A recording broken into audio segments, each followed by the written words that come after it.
Donc expliquez-nous en un mot chacun qui vous êtes et ce que vous faites, et puis après on appellera les pépites que vous avez parrainées. Je vais commencer. Donc Cédric Poncelet, moi il y en a beaucoup qui me connaissent ici avec la casquette de retailer parce que j'ai passé plusieurs années dans le groupe ID Kids au KID. Et j'ai la grande chance depuis fin août d'avoir rejoint l'incubateur Eura Technologies, pour ceux qui ne le connaissent pas, qui est un grand incubateur sur le territoire lillois. On a la chance d'accompagner plus de 200 projets par an et regrouper tout un écosystème avec de nombreuses boîtes sur le campus d'Eura Technologies. Donc voilà. Merci Cédric, bonjour à tout le monde. Donc Pierre du pôle de compétitivité Cap Digital. Pour ma part, je m'occupe du bureau lillois qui travaille plus spécifiquement les questions d'innovation dans le retail et la logistique. Donc les pôles de compétitivité servent à animer les écosystèmes d'innovation entre les grands donneurs d'ordre, les entreprises technologiques, les laboratoires de recherche, les financeurs publics et privés. Super, merci.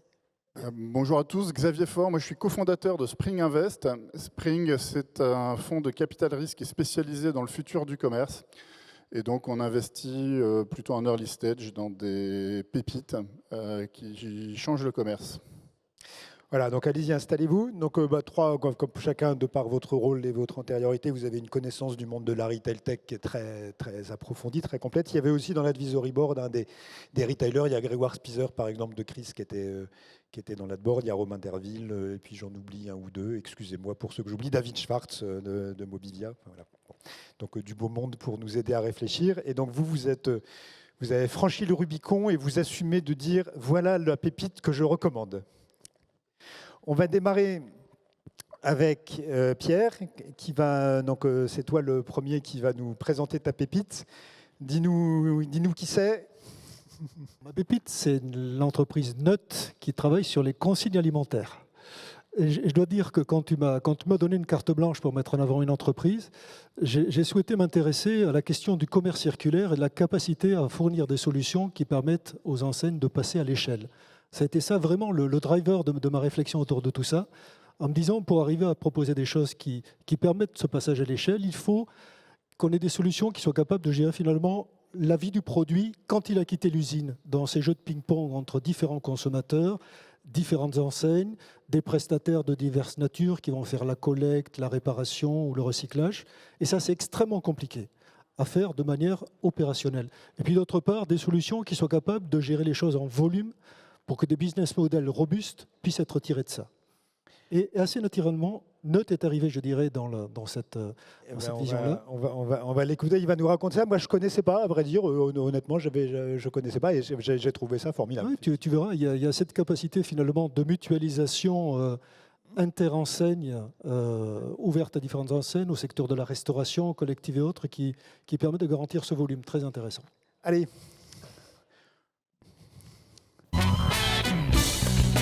Reste...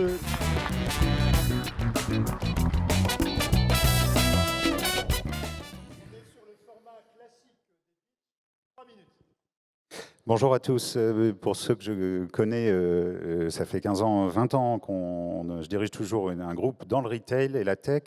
Et on a lancé Nut, dont je suis président, pour les raisons que Pierre vient d'évoquer, sur le fait que le réemploi, tout le monde en parle, tout le monde veut y aller, mais ne sait pas comment faire. Donc en gros, en une phrase, Nut, c'est une entreprise à mission dont le but vise à réduire l'utilisation des emballages à usage unique dans l'alimentaire principalement, et par la suite, on traite déjà le textile, l'électroménager et d'autres projets qui viendront, par des solutions de traçabilité. Donc on utilise les dernières technos, bien entendu du RFID, les QR codes augmentés de GS1, entre autres, et des solutions de consigne innovantes pour que le consommateur puisse adopter ces nouveaux usages. La démarche globale va du producteur jusqu'au consommateur, donc producteur forcément alimentaire dans un premier temps. Et l'idée était de créer une plateforme basée sur l'IA et la blockchain pour des questions de confidentialité. L'utilisateur ne veut pas donner sa carte bancaire dès qu'il achète une salade sur un quai de gare. Et donc, les 4 points clés qui nous différencient, c'est une plateforme ouverte, donc elle va être gratuite, sauf les connecteurs pour les grandes enseignes, qui s'appuient sur les dernières technos, comme je viens de le dire, et un écosystème de partenaires qu'on a mis pas loin de 3 ans à monter.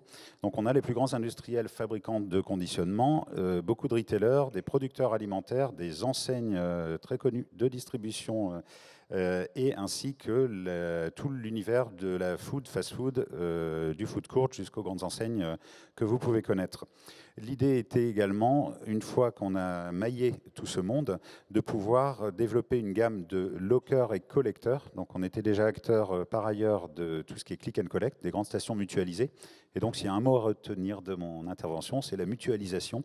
Donc comme dans le click and collect, on est en train de le faire, l'idée c'est que vous devez pouvoir prendre un conditionnement chez Auchan et potentiellement le rendre chez Intermarché ou chez Carrefour. Pareillement, sur le quai de la gare de Lille, pour ceux qui vont repartir à Paris, il y a Eric Kaiser, et à Paris, ça sera une boulangerie Paul en arrivant sur la gare du Nord. Et bien tout simplement, l'idée, c'est comment je crée ce maillage en optimisant l'empreinte CO2, l'empreinte carbone.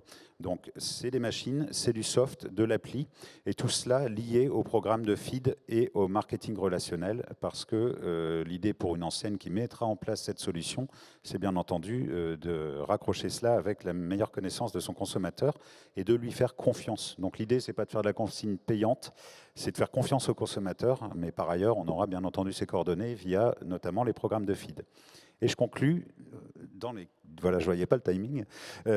Donc l'idée, c'est de couvrir 100% du circuit de la vente alimentaire, c'est-à-dire qu'on travaille avec les industriels et les grandes marques, il y en a pas mal en région, la distrib alimentaire, la restauration collective, ça va de la cantine scolaire à l'EHPAD en passant par tout l'écosystème étudiant par exemple, les chaînes de resto qui sont déjà nos clients par ailleurs, la resto indépendante et bien sûr les villes et collectivités parce qu'elles se doivent, comme tous les autres sujets RSE actuellement, de mettre à disposition de leurs concitoyens des solutions de réemploi. Merci à tous. Merci Raphaël. Super, bravo. C'est une belle. Moi, encore une fois, je ne connaissais pas l'entreprise. Je trouve que c'est super, c'est très très bien. Tu veux conclure ? Juste un mot de conclusion intermédiaire. Je pense que ce qui est extrêmement intéressant avec Note, c'est qu'elle illustre elle offre la possibilité aux retailers de vraiment jouer à l'échelle collective pour adresser les problèmes de commerce circulaire. Je pense que c'est en mutualisant la data, en mutualisant les process, en mutualisant les solutions que ces passages à l'échelle pourront se faire. Et puis, chose que Raphaël n'a pas dit, c'est que là aussi, cette solution-là, demain ou peut-être après-demain, pourra gérer aussi des flux retours de produits d'une autre nature que des produits alimentaires pour les réinjecter, je dirais, dans un circuit de retour vers les enseignes. Merci. Xavier, à ton tour. Donc ta pépite, dis-nous qui c'est et pourquoi. Ma pépite, c'est la société WeDrop. WeDrop, c'est des gens qui font des systèmes robotisés de remise de colis et de commandes. Je vous dirai après l'intervention de Thibaut pourquoi je trouve ça très bien, mais c'est très visuel et je préfère lui laisser vous présenter son offre, que vous compreniez bien ce que c'est. Ensuite, je vous dirai pourquoi je trouve ça extraordinaire. Bonjour à tous, je m'appelle Thibaut Soulier, je suis le fondateur de WeDrop et je suis très content aujourd'hui de pouvoir vous présenter une solution qui va vous permettre de simplifier la logistique du dernier kilomètre, à la fois pour le consommateur, car aujourd'hui on est tous des acheteurs sur Internet. Il y a une expérience qui est hyper intuitive lorsqu'on passe un achat sur Internet et qui se dégrade au moment de se faire livrer sa commande. Il y a soit la possibilité de se faire livrer le colis à domicile, mais encore faut être présent chez soi, ou sinon en point relais, qui sont souvent saturés, qui ont des horaires contraignantes, les mêmes que les bureaux, et qui, du coup, si on a plusieurs marques de colis, on doit faire plusieurs points relais et après aller récupérer son drive ailleurs. Nous, l'objectif, c'est d'apporter une solution qui mutualise toutes les enseignes à un seul et même endroit, en pouvant stocker des colis secs, frais, surgelés. Donc la promesse, c'est que vous passez un achat quelconque sur Internet et vous ne posez pas la question, vous allez le récupérer dans le locker robotisé qu'on a créé, qui est proche de chez vous. Ce qui vous permet à vous de réduire les coûts de logistique du dernier kilomètre, plutôt que la livraison à domicile. Et pour le consommateur, c'est d'avoir un point disponible 24/24 pour toutes ces commandes passées sur Internet. On peut se servir également de cette machine pour mutualiser à différentes marques. On a fait un premier déploiement avec Unibail-Rodamco Westfield à Paris. C'est une station colis dans laquelle on peut se faire livrer toutes les marques que vous trouvez ici. Et on peut également se servir de cette machine pour faire le lien comme un mini-hub urbain entre votre logistique d'entrepôt et la livraison du dernier kilomètre pour éclater les commandes. Vous pouvez voir du coup en image une des machines qu'on a installées pour le compte de FM Logistique. Voilà, c'est le dropper. C'est un système qui permet d'accueillir 2 clients en simultané à l'intérieur des systèmes de bras robotisés et de mouvements robotisés qui déplacent des casiers dans lesquels il y a des colis, des commandes alimentaires en frais et en surgelé. On a 14 tailles de casiers pour optimiser l'espace en 3 dimensions et pour permettre, dans le minimum d'espace, mettre le maximum de colis. En fait, notre machine vient rendre le même service que le locker, sauf que nous, on peut stocker jusqu'à 1500 colis dans une même machine. Et ça évite d'avoir, dans un centre commercial ou dans une gare, des très grands lockers très larges pour une centaine de colis. Nous, pour 2 mètres sur 2 mètres en emprise au sol, on peut mettre plus de 150 colis. Donc voilà, c'est vraiment la robotique apporte ici le côté optimisation de l'espace. Là, vous avez du coup les machines qu'on a implantées au Forum des Halles à Paris et qui servent à retirer en 24 heures sur 24 des colis et des commandes alimentaires. On est une société bordelaise et nos machines sont entièrement fabriquées en France. Toutes les pièces mécaniques sont fabriquées en France et on travaille avec du Schneider Electric. On se bat pour ça et on y arrive. On est très heureux. Merci de m'avoir écouté.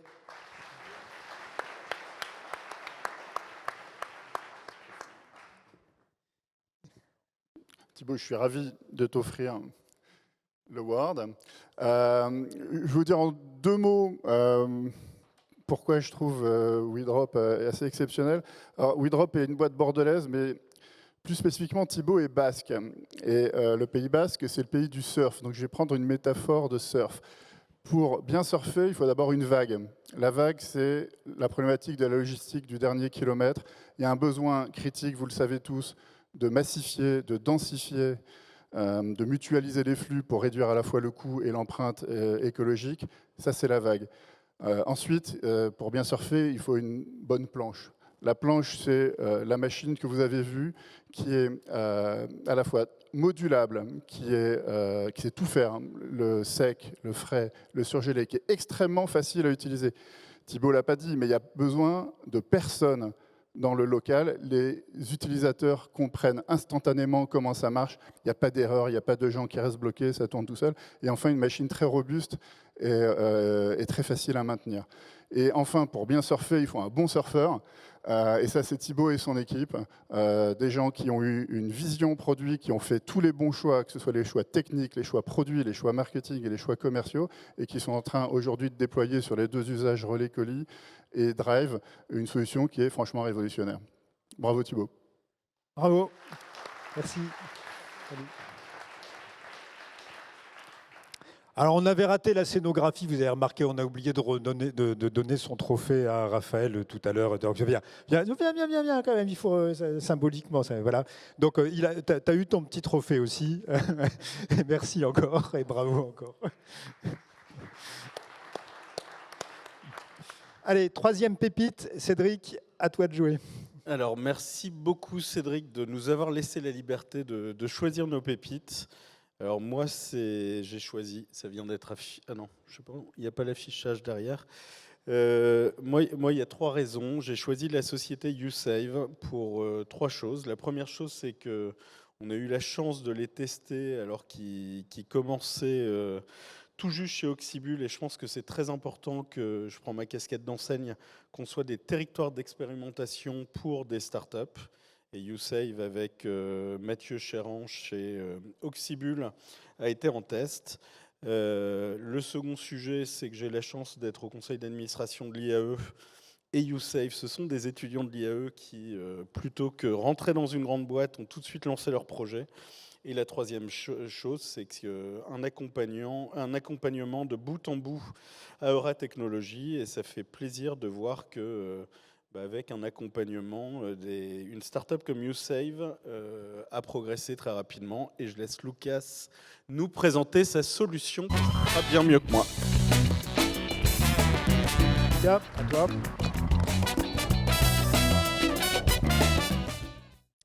Donc bonjour à tous, merci beaucoup pour l'introduction. Donc comme vous l'avez compris, chez YouSave, on est une solution qui est là pour sauver les invendus non alimentaires qui se trouvent dans les réserves des magasins. Et grâce à l'accompagnement qu'on a pu avoir, on a pu vraiment se développer. Aujourd'hui, on a d'ailleurs été élu Retail Tech de l'année. Et avant de vous présenter ça plus en détail, il fallait que je vous parle d'un sujet qui a changé mon parcours professionnel. Petite vidéo que normalement qu'on va vous diffuser tout de suite. C'est lorsque j'ai découvert qu'en fait, les invendus, une fois qu'ils étaient stockés trop longtemps dans la réserve, donc ça pouvait être des couches pour bébés, ça pouvait être des jouets pour enfants, même des télévisions, et bien en fait, on finissait par les enfouir sous terre ou les incinérer. Moi, c'est vraiment quelque chose qui m'a révolté et j'essaie de creuser pour comprendre mais pourquoi est-ce qu'on en est arrivé là. On en est arrivé là parce que les invendus des magasins, c'est un sujet qui est très compliqué à traiter. Parce que c'est des stocks en fait, qui vont être vraiment éparpillés sur plein de magasins différents, qui vont être dans des quantités et une hétérogénéité de l'offre qui va être importante. Et donc, on ne va pas faire de rapatriement national comme on peut le faire notamment quand on est sur des sujets entrepôts. La problématique, c'est que pour vous, retailers, ces invendus qui sont dans les réserves de vos magasins, ça vous génère de la trésorerie qui est bloquée, ça vous encombre le stock en y générant de la provision sur charge, de la dépréciation de stock, et toutes les problématiques qui y sont liées, en fait, elles n'ont qu'une cause racine commune, c'est que lorsque le produit est dans la réserve, évidemment, le client ne le voit pas et ne peut donc pas l'acheter. Notre solution, elle était tout aussi simple, c'était d'offrir une vitrine digitale qui permettait en fait à tous les particuliers à proximité de découvrir ces petits trésors en fait qui se trouvent dans vos réserves et de les acheter avec des réductions entre moins 30 et moins 70% en moyenne directement dans le point de vente. Donc pour ceux qui connaissent, nous on se définit vraiment comme le Too Good To Go du non alimentaire, entreprise avec laquelle d'ailleurs nous avons des partenariats. L'intérêt de YouSave, ce qu'il faut retenir, c'est que évidemment on transfère ce coût qui vous est imputé en génération de chiffre d'affaires, mais on va au-delà. Parce que vos invendus demain, c'est de quoi, grâce à YouSave, être visible localement, digitalement, sans avoir animé aucun réseau social sur une zone de 20 km, à peu près aux zones de chalandise en moyenne, en animant tous les utilisateurs qui sont présents dans la zone de chalandise.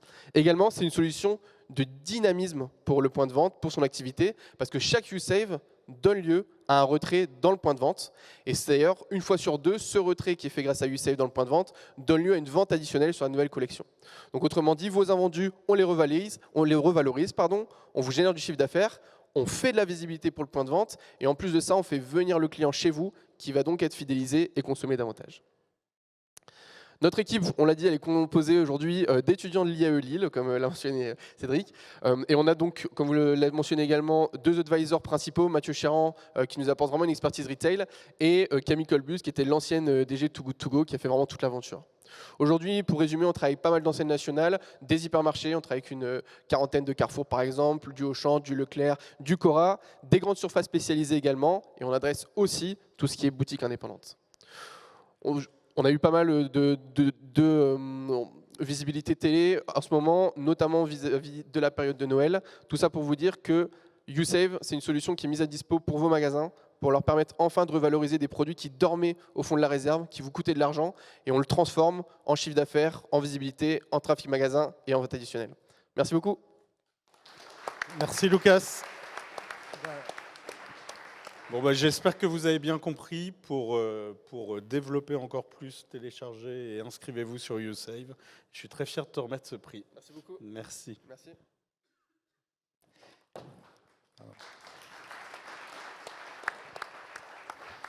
Bon, très malin manifestement, effectivement. Moi aussi, j'avoue que j'ai découvert ça récemment, il y a quelques semaines, et j'ai trouvé que l'idée était vraiment astucieuse. Et donc, je dois dire que je ne sais pas ce que vous en avez pensé. Moi, j'ai trouvé que ce fonctionnement un peu original là, de demander à des membres de l'adboard de nous sortir des pépites, je trouve que les trois qu'on nous a présentés, moi en tout cas, j'ai vraiment trouvé ça formidable. Je trouvais que ces trois entreprises qui sont pas encore avec une grosse visibilité, une grosse exposition. Donc, on est vraiment sur le sens de l'esprit qui est de vous faire découvrir des choses que vous ne connaissez pas forcément. et avec une vraie pertinence et un début de traction intéressante et une vraie raison d'être. Et je trouve que ça marche vraiment bien, quoi. Donc, j'espère qu'on pourra refaire ça l'année prochaine. Merci à vous et Merci bravo beaucoup. aux trois pépites.